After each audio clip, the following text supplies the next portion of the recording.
what if the way we see the world isn't the only way? Today, we're going to dive into this really profound idea called right view.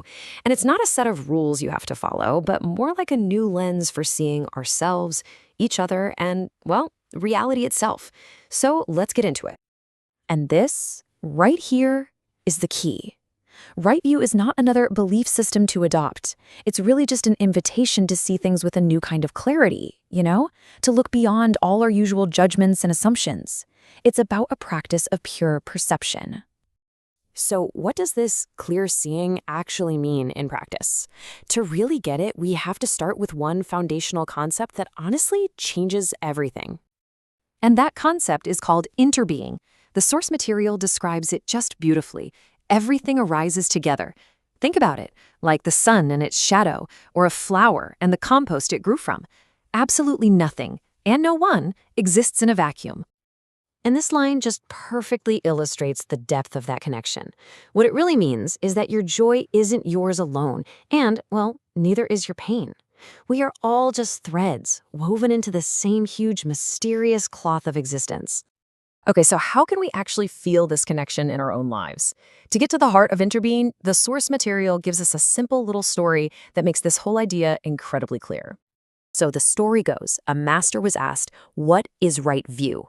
But instead of giving some long answer, he just pointed to the moon's reflection in a pond. The student kind of dismissed it, saying, oh, that's just a reflection. But the master explained that if you look deeply, you'll see there's no real separation between the moon up in the sky, the water in the pond, and you, the person looking at it all. In that moment of seeing, they all arise together.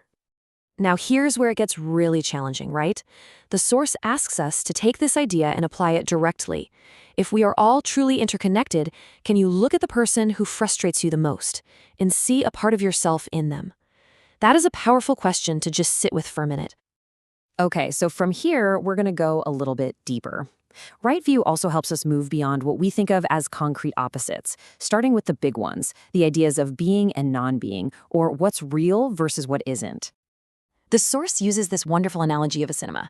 Think about it. When you're watching a really moving film, your tears are real, your feelings are real, even though what's on the screen is just flickering light on a wall. Our memories can be just like that. The event itself might not be real anymore, but our attachment to it can create very real suffering right here, right now. And this brings us to the idea of manifestation. Let's think about a flame. Before you strike a match, is that flame in a state of non-being? Not really. All the conditions for it to exist, the oxygen in the air, the matchstick, your finger, they're all already there. The flame was just waiting for that final condition, the strike, to manifest. It didn't just pop into existence from nothing. And this leads to a pretty profound insight. We don't just pop into existence at birth and then vanish at death. We're not moving from some state of non-being to being and then back again. We are simply a continuation, kind of like a cloud that becomes rain, then a river, then the ocean. The form changes, but the essence continues on. All right, the next set of opposites that right view challenges is maybe even more fundamental to how we see the world. This deep separation we feel between me, the observer, and that, the thing being observed. I want you to just think about a photo of yourself as a really small child. The person in that picture, their little body, their feelings, their entire view of the world is so different from who you are today. So here's the question. Are you the same person as that child? Or are you a completely different person? Right view suggests the answer is neither. You're not exactly the same, but you're not entirely different either. You are a continuation. The truth is somewhere beyond those two simple boxes we try to fit it into. This all leads to a key error in our perception that the source calls double grasping. It's this deep-seated belief that there is a me in here, my consciousness, that is fundamentally separate from the world out there that I'm looking at. But right view shows us that this separation is actually an illusion. The astronomer Stanley Eddington captured this idea perfectly. He described scientists exploring the vast, unknown universe, only to reach its farthest shore and be stunned to discover their own footprints. The world we observe isn't separate from us. In a way, it's a reflection of our own consciousness.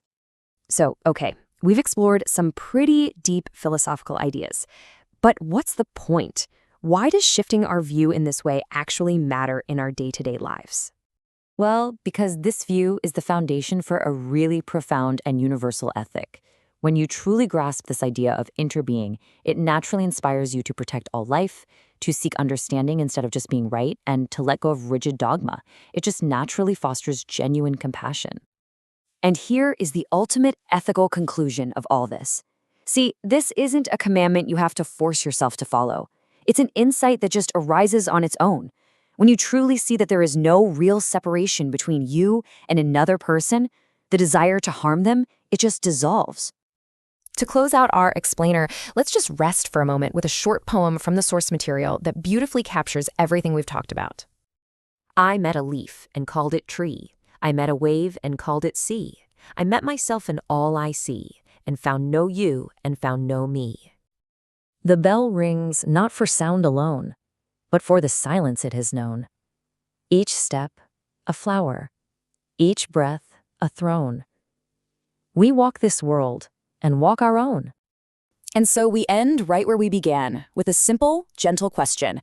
The kind of question that doesn't need an immediate answer, but maybe is worth carrying with you. Who really is breathing this breath?